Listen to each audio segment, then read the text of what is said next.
ஒரே ஒரு விஷயமே உங்களுடைய வாழ்க்கையில் இருந்தால் போதும், அல்லாஹ் உங்களை பாதுகாத்துக்கிட்டே இருப்பான். அந்த பாதுகாப்புல இருந்து நீங்க விலகவே மாட்டீங்க. அந்த ஒரு விஷயத்தை மட்டும் உங்களுடைய மௌத்து வரைக்கும் நீங்க கடைபிடிச்சீங்கன்னா போதும்.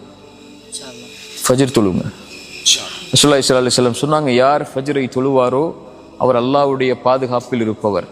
அல்லாஹ்வுடைய பாதுகாப்பில் இருப்பவரை எதுவும் தீண்டாது.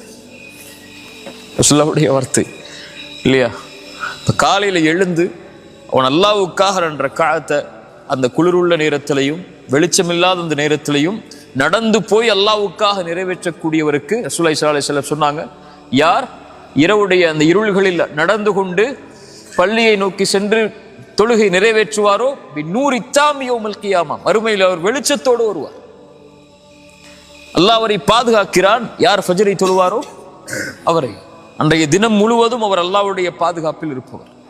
அல்லாஹ்வுடைய பாதுகாப்பில் இருப்பவரை யாரும் எதுவும் அவரை செய்யாது.